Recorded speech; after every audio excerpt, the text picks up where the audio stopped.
你不是刚才我在电梯里遇到的那个人吗？你们公司那个很难搞的负责人呢？我就是公司很难搞的那个负责人。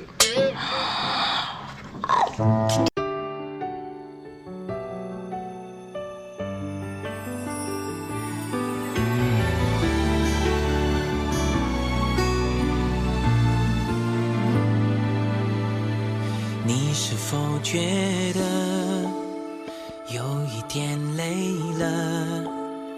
日子天天过，没太多不同，做了很多，却看不到什么。难道疲惫已是你宿命的结果？看看你左右陪着你的我，默默在身后为了你加油。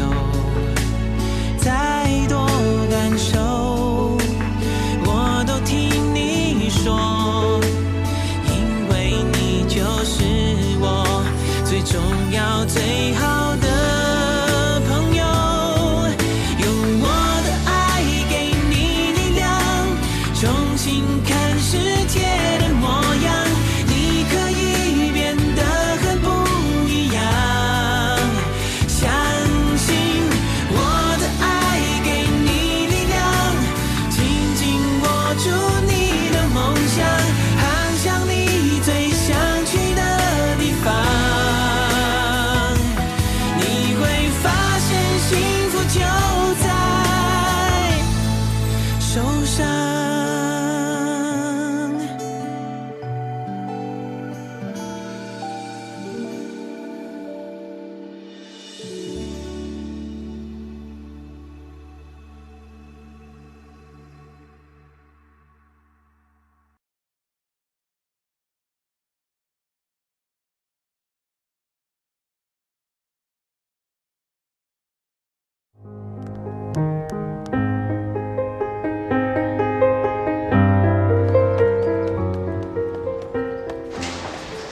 哎呦！哎，对不起，对不起。完了，这下可完了。还好有我这杯咖啡在。咖啡，迟到30秒。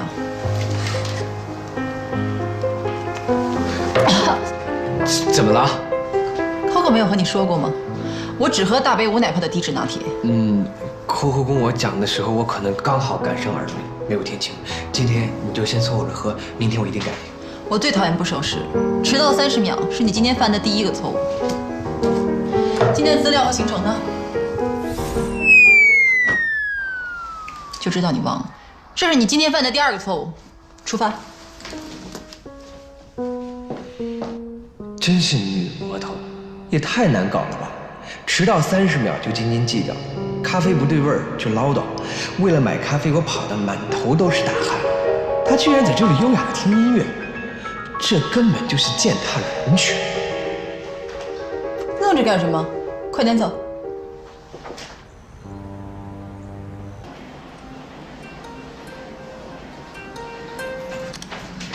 喂？什么？好，我现在马上就过去。怎么了？我男朋友得了阑尾炎，现在要马上手术，我得去医院一趟了。这里能不能交给你了呀？我，拜托了，小小。那好，你快去吧。好。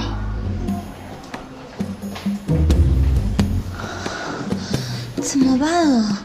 就我这口才，怎么见客户啊？不管了，死马当做活马医吧。哎，等一下！哎，谢谢啊。哎，几层来着？我这个猪脑袋，我怎么没问啊？你好，请问一下，和氏集团在几层啊？原来在18层啊，谢谢啊。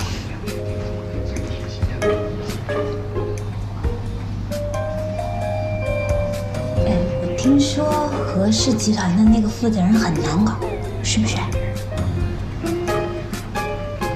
肯定很难搞啦，要不然把部下都培养成机器人。嘿，我在跟你说话，你怎么不理我？其实你这样的人呢，我也蛮同情你的。我同情你，谁同情我呀？算了算了，我还是赶紧的好好练习一下。要我面对这个苛刻人该怎么说？嗨，你好，这是我做的 PPT。听说你呢非常的苛刻，所以我怎么可以这么说呢？这样说不把他得罪了吗？哎，不行不行，再来一次啊，嗨，是完18层到了。算我多嘴一句啊，人与人之间呢，也不能只是冷漠的工作关系，就算是上下级之间呢，也应该保持关爱，对吧？人千万不能因为工作而丢掉生活。Smile。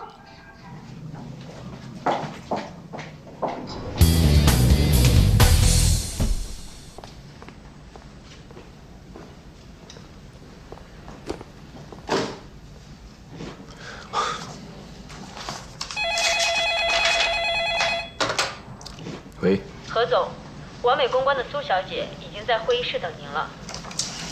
好的，我5分钟后到。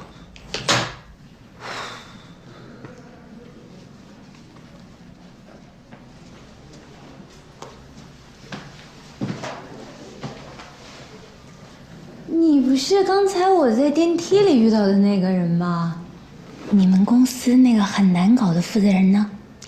我就是公司很难搞的那个负责人。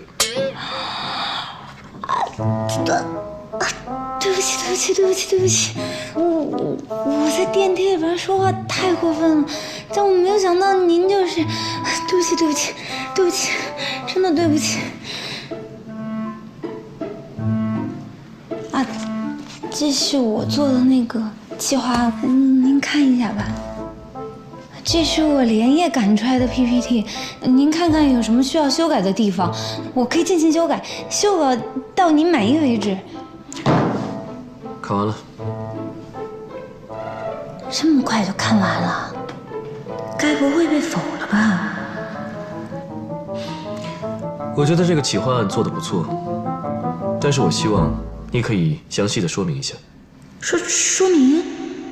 我最怕这个。哎呀，完蛋了。那个，不好意思啊，我这个人呢，天生的一遇到大事就说话不太利落。但是我们公司很重视这个项目，请您给我一个机会，也给我们公司一个机会。这是我的名片，有事情可以随时打给我。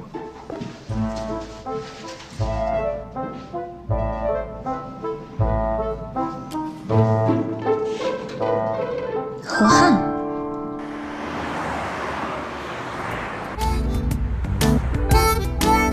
这谢总平时看起来和蔼可亲，今天我才算见识到美女也有可怕的一面。真是理性又不拖泥带水，苛求每个细节，真的很难想象她到底是怎样的一个女人呢？名片。名片？哦，你好，刘小姐，我叫何木，我这张脸就是一张名片，身边这位就是谢老板。我们完美公关公司呢，这些年来都是公关行业的模范，无论你发生什么样的事情，我们都很快的会帮你解决。这是你犯的第3个错误。不好意思，请继续。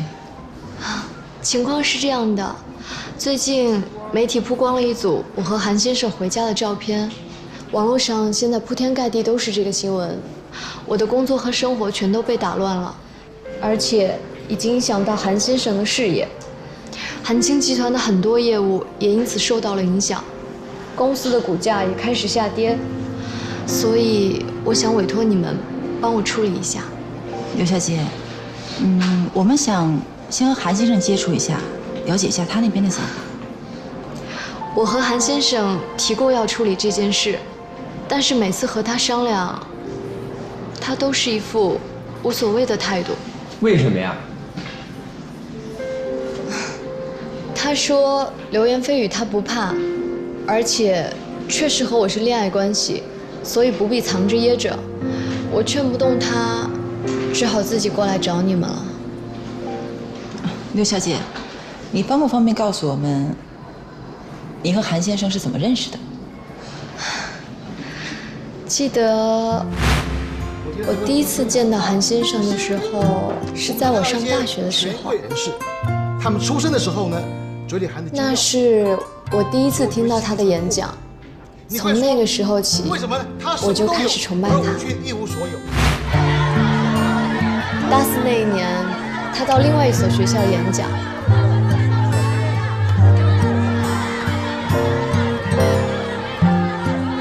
从那以后，只要是他的演讲，我都会跟追星族似的跑过去听。从那时候，我就爱上他了。其实粉丝爱上明星并不少见，可是你们究竟是怎么在一起的呢？思博退休之后，成立了韩青教育集团。为了离他更近一些，我辞去了原本的工作，跑去韩青集团应聘。啊，你这么执着啊？您请继续。后来，他的秘书组正好有个空缺的位置，而我又恰巧被评为优秀员工，于是他就把我补缺。再后来，我们就在一起了。你为了他付出这么多，刘小姐，你觉得值得吗？记得一句话吗？一个人一生至少该有一次，为了某个人而忘记自己，不求结果，不求同行，不求曾经拥有，甚至不求你爱我，只求在最美的年华里遇到你。我想，每个为爱坚守过的女人，都会明白这句话的意思。他不是瞎编的吧？谢总，其实我看这个事情很简单，一点都不复杂。怎么简单？虽然他说的很煽情的，但是掩饰不了他内心真正的想法。你想呀，韩思博60多岁，有上亿的身价，而刘倩呢，年轻貌美，这摆明了就是男的图色，女的贪财，众所皆知的上位。你是怎么得到这个结论的？人要是没知识呢，就要有常识；如果没有常识呢，就要看电视，这就叫社会现象。在得到这个结论之前，你看过资料吗？我没有啊。没有看过资料你就下结论，这是非常不专业的表现。你这个做事情只看表面不看本质，这已经是你今天犯的第5个错误。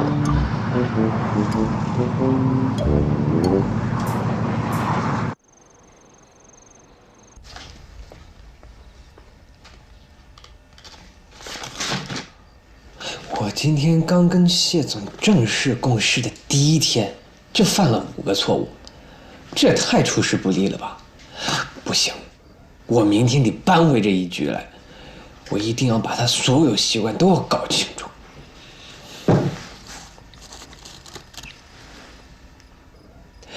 喂 ，Coco， 能不能麻烦你一件事情？什么事啊？就是你那天跟我说关于谢总什么乱七八糟那一大堆的习惯，你能不能清清楚楚的再告诉我一遍？挨批了吧？我早就料到了。好吧，那我就告诉你，除了咖啡，你还需要再准备50条。第一，出行前你要查好最佳路线；第二，你要随身携带客户的资料和谢总的名片；第三，你要时刻准备好行程表；第四，停车的时间绝对不能超过5分钟。等一会儿，你让我拿笔记一个啊。好了。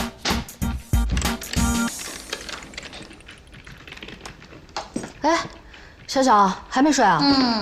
忙什么呢？这么专注？和氏集团，你在做他们的案子？不过我今天啊，别提多不开眼了。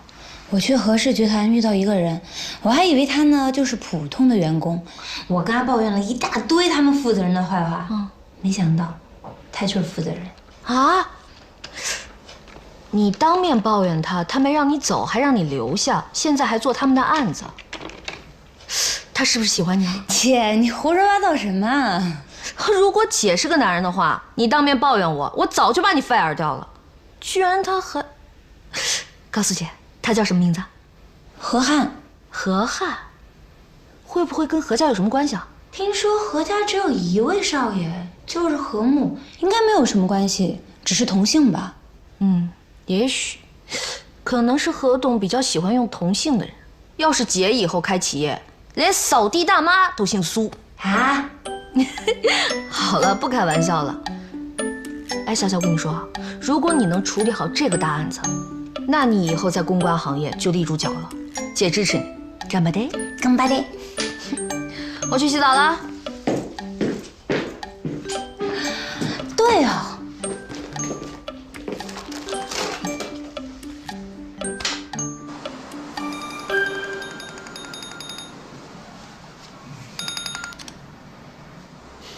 喂，何总，你好。你不是说我有什么事可以随时给你打电话吗？我现在需要1瓶库存的红酒和1瓶被退回来的红酒。哟，没问题，我现在手头上就有。太好了，我现在就过去。现在过来。哎，小小，这么晚去哪儿啊？为了能在这个行业里立足，我找到了一个新的支撑点。你别管我，赶紧睡吧。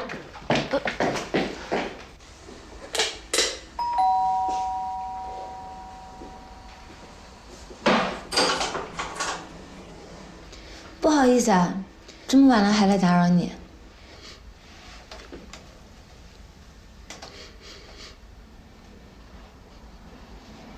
就这2瓶，怎么闻我也闻不出来区别。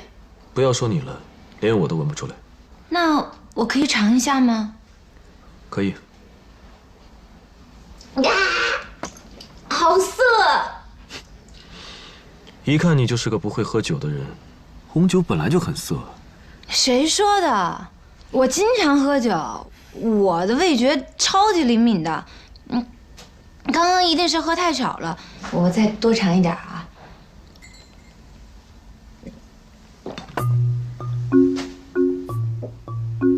怎么了？有什么分别？酒都那么难喝，哪有什么不一样啊？我还能尝出其他的味道吗？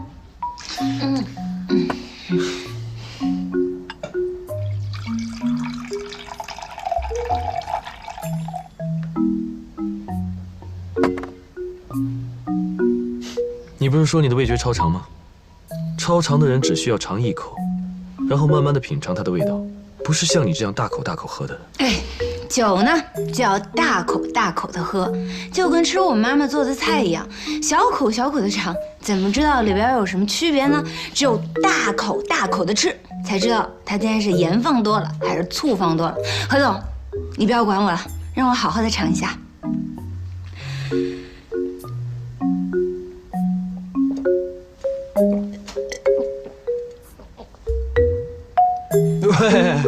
够了够了。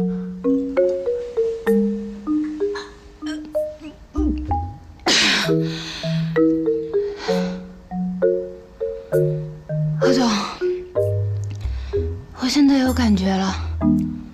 什么感觉？晕晕的感觉。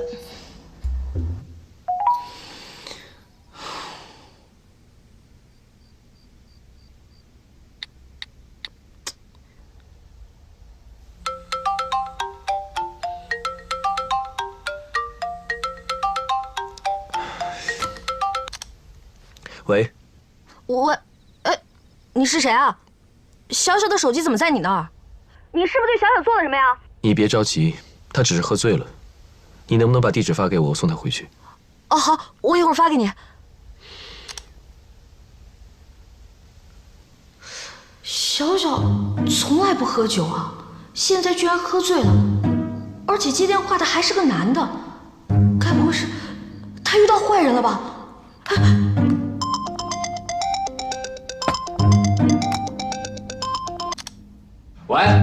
马达，不好了，小小出事了！什么？小小晚上出去到现在都没回来，我刚才给他打电话，接电话的是个男的，而且还把他灌醉了，不知道对他做什么没有。不过他说一会儿把他送回来，但是他会不会对他做了什么之后，不知道去哪儿了才把他送回来呢？阿姨，你赶紧过来吧，我们要抓住那个男的，拷问他一下，到底有没有对小小做什么。如果他真的做了，那我们就给他打他一顿，然后再把他送到派出所去。哎呀，你哭什么呀？我的小小。哎呀，你别哭了，赶紧过来啊！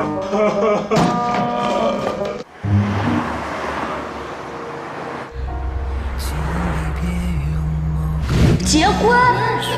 苏小小，我看你是发婚了吧？是结婚，不是发婚。转账。你好，小姐，现在诈骗案挺多的。这不是电信骗局，不是中奖诈骗，也不是不安全的账户，是我男朋友的账户。可是没有可是，请不要阻挡我追求幸福的脚步。你干嘛哭啊？你骗我！我哪有骗你？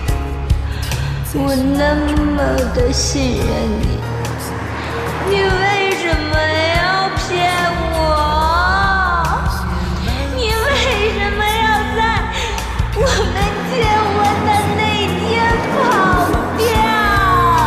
为什么？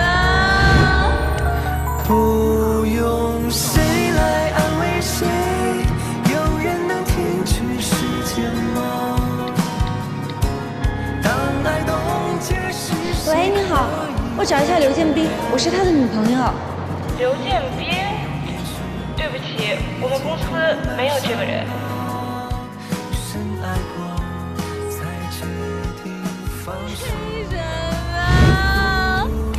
你别这样，这样很危险的。你说话！喂，你想？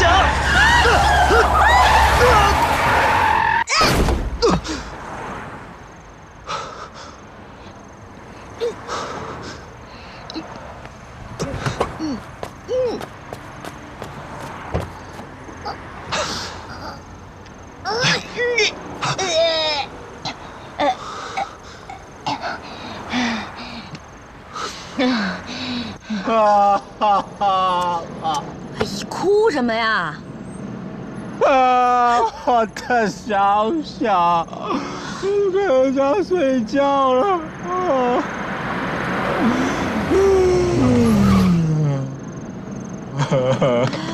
马达，你看，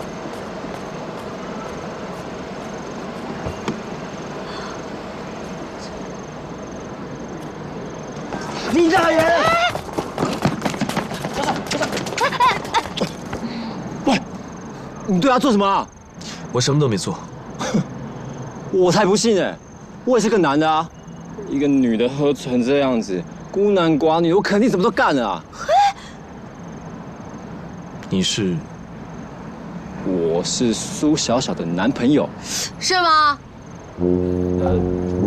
只是关系还没确定啊，再给我点时间。请问您是？我是何氏集团的何汉。何汉？哈，你们何家是和我有仇是不是啊？才刚走一个姓何的，又来一个姓何的啊。打住！我相信小小一定不会有事的。喂，你干嘛那么相信他啊？小小正在做他们公司的案子，而且你别看他长得多体面，一看就是个好人，绝对不会干出那种乱七八糟的事儿的。你别以小人之心度君子之腹啊！哎，他把你妹灌醉，你还向着他数落我？我哪有数落你？是你刚才自己说的。要是小小喝醉了，你就肯定什么都做了。你才是真小人。既然我把他安全的送回到你们手里，那我就先走了。拜拜。现在给你个机会，把我妹扛回家。哦。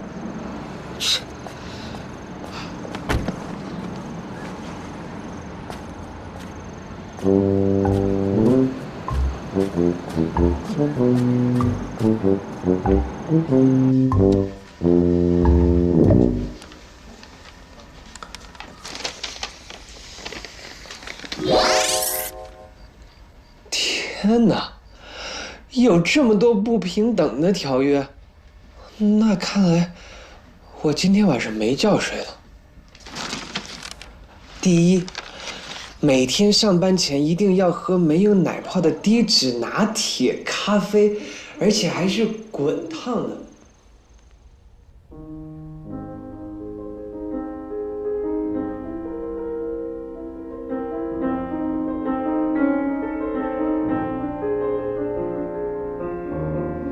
一个人一生至少该有一次，为了某个人而忘记自己，不求结果，不求同行，不求曾经拥有，甚至不求你爱我，只求在最美的年华里遇到你。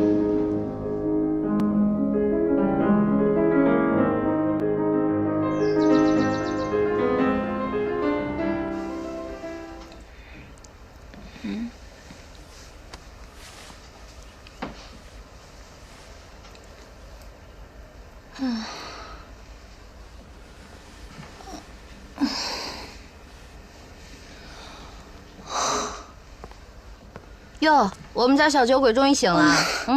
好渴。你没事干嘛喝那么多酒啊？想要在公关行业立足，就得喝出这个红酒有什么区别啊？这可期昨天晚上喝了一晚上，除了难喝，什么也没喝出来。难喝你还喝那么多？那还不是因为那个何汉，他问我能不能喝出区别，我当然不能示弱了，所以我就一杯一杯又一杯，结果就喝多了。还好你遇到的是一个正人君子，如果是马达的话，你早就清白不保了。什么君子啊？就是你说的那个何汉啊，是他亲自给你送回来的。我喝多了，没有胡说些什么吧？没有，你就是你这个骗子，你这个骗子啊！你别再说了，好糗啊！没什么好糗的，我告诉你啊，我仔细留意了他一下，人呢又英俊又潇洒，又温柔又体贴，最重要的是还那么有钱。对于你这种恨嫁女来说，那绝对是从天上砸下来的馅儿饼。姐，你胡说八道什么呀？他只是我的客户，客户就不能变成男朋友了吗？你们在工作上多接触接触，慢慢的产生感情，就变成男朋友了。你说你多幸运啊！上帝刚给你关了一扇门，立刻给你开了一扇窗。我不跟你说了，你只会笑话我。好了，不笑你了。说正经的，你对人家又打又骂又哭又闹的，出于礼貌，你是不是应该请人家吃顿饭啊？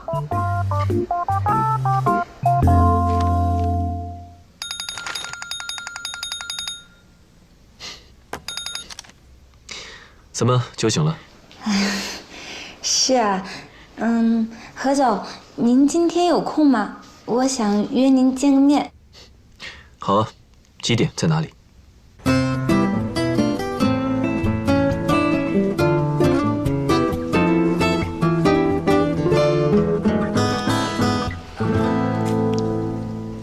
何总，不好意思啊，昨天晚上我喝多了。昨天我开车送你回家，你一直又哭又闹，差点害我撞车。对不起，那个这种事情绝对不会再发生第二次。我不会再让你喝酒了。你昨天不停地骂我，还把我当成了那个骗你的人。你不要觉得不好意思，我想这些话你应该憋在心里很久了，所以你喝了酒之后就完全爆发出来了。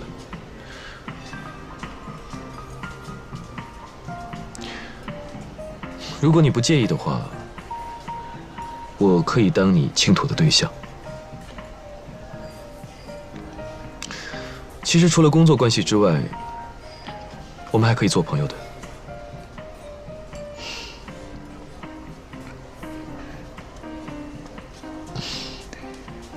其实这个事情说出来也挺糗的。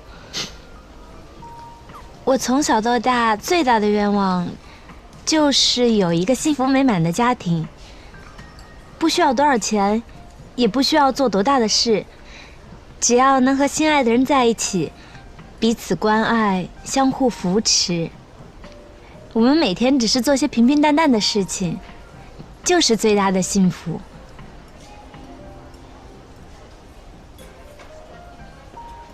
但是往往事与愿违。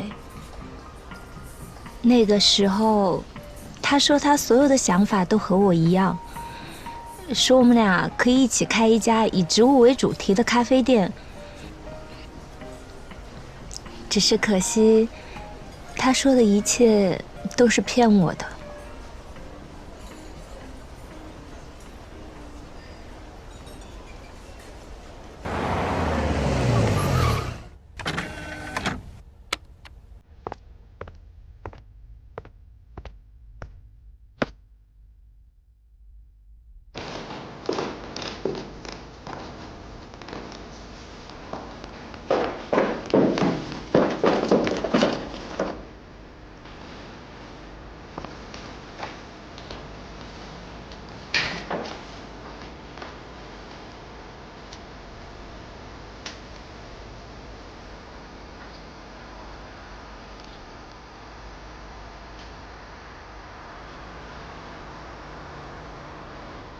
你今天做的一切，是为了弥补昨天犯的错误吗？是，从今天开始，我努力端正自己的态度，成为一个专业的公关达人。还请谢总多包涵，忘了昨天的事。准备，10分钟我出发。去哪儿？见韩思博，所有的真相都在他那里，我们要弄个明白。是。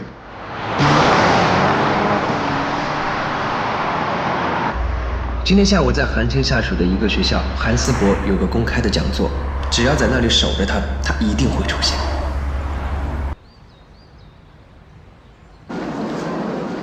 韩总，你好，我是完美公关公司的谢姿琪，我受刘晶小姐之托过来找您。我们找个地方谈谈吧。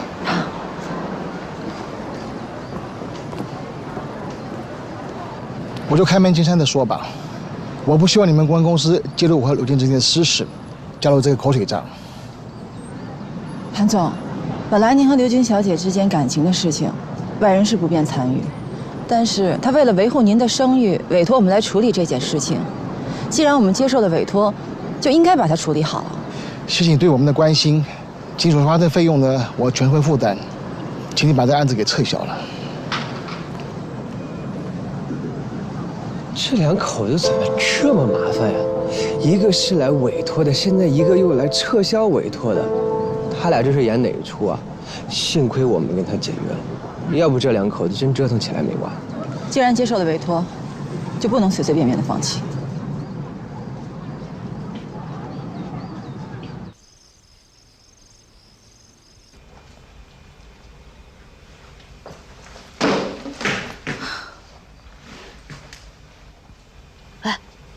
干嘛呢？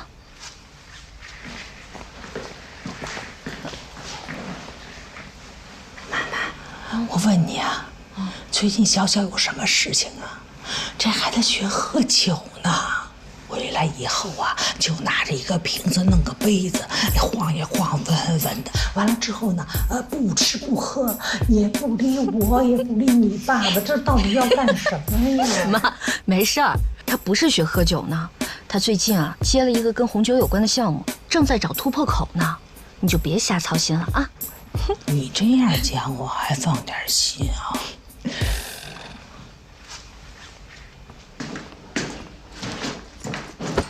怎么样啊？不怎么样，研究了这么久了也没捋出个头绪。公司马上就要让我出结果了，这可怎么办呢？你知道你为什么研究不出来吗？为什么？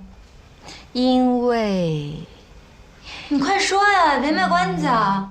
因为你没有爱情。没有爱情？这跟红酒有什么关系啊？当然有关系了。酒是爱情的催化剂，酒能让人敞开心扉，酒更是进一步沟通的媒介。古今中外有多少缠绵悱恻的爱情故事，都是离不开酒精的催化和促进。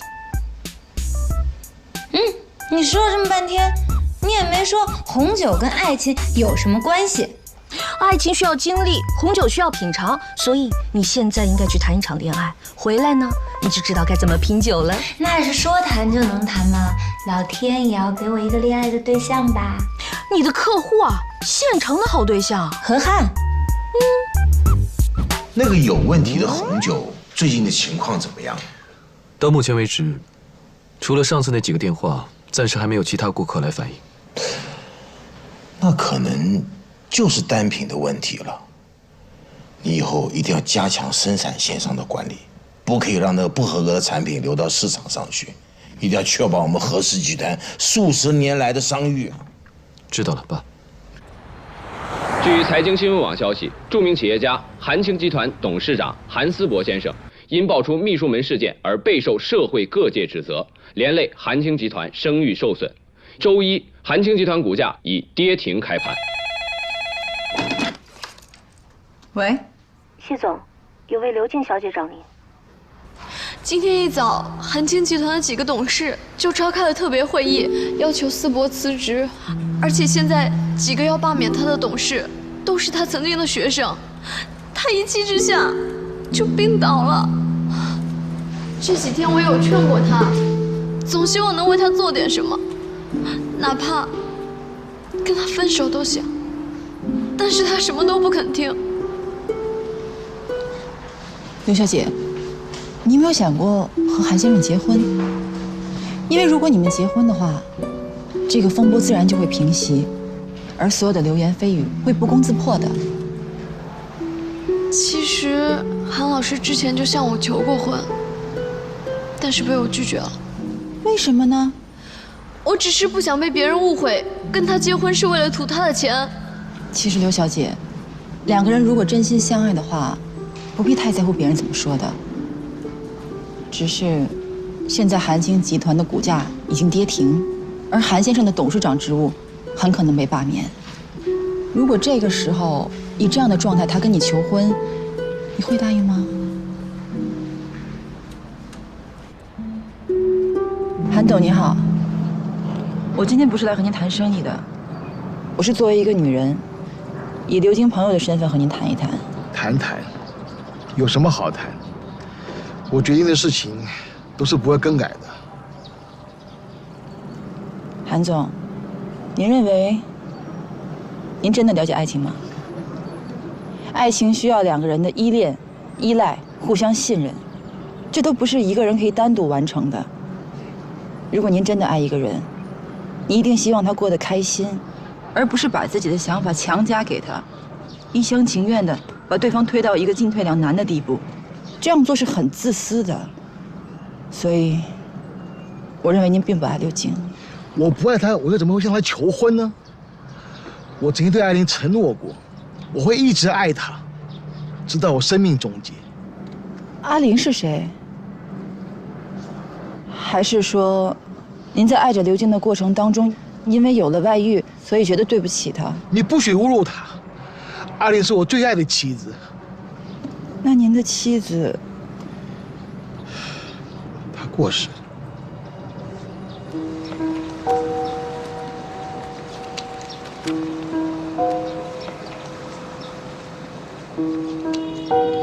10年前，我妻子因病去世。那时候我受着致命的打击，简直就失去生活的重心，也不知道自己怎样继续生活下去。直到有一天，刘静在我身旁出现。阿玲临终前曾经跟我说，让我不要难过，说她一定会回来陪着我。所以当我第一次见到刘静的时候，我就觉得我的阿玲回来了。其实还有一件事情，连刘静也不知道。什么事情啊？之前医生告诉我，我可能只剩下不到2年的时间，所以在我还活着的时候，我唯一要做的就是赶紧跟他结婚，把我所有东西都留给他，让他以后衣食无忧。只是没想到，这样反而对他造成那么大的伤害。那韩总，如果您有机会再一次跟他求婚，您愿意吗？我不愿意。为什么呢？前些日子，医生告诉我，我只有半年的时间。死我！我不管你还剩多少时间，哪怕1个月、1天，只要能跟你在一起，我就足够了。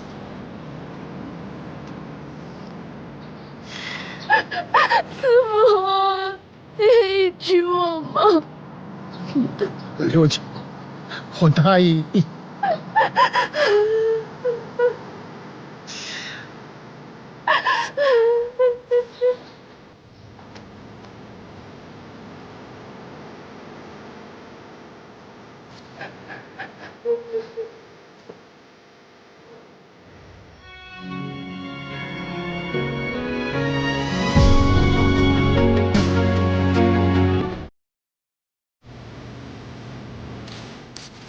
今天我要向大家宣布一个消息，在这个月最后一天，我和刘静会结为正式夫妻。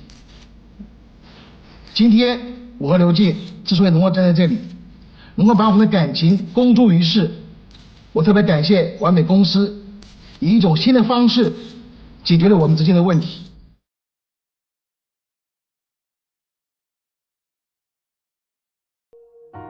请你别用某个拥抱来说再见，只走奔跑的季节，我俩结束。我曾经相信你我会走向奇迹，眼泪却已经变了味道。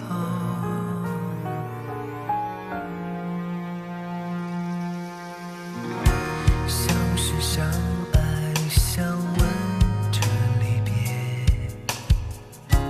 停在心中的雨如冰如子弹。我试着找回那些蓝色日子，飘跟却不同方向。不用谁来安慰谁，有人能停止时间吗？当爱冻结时，谁可以或重燃？你不用掩饰每一件涂满伤疤，深爱过才决定放手。不用谁来安慰谁，爱过的人懂得坚强，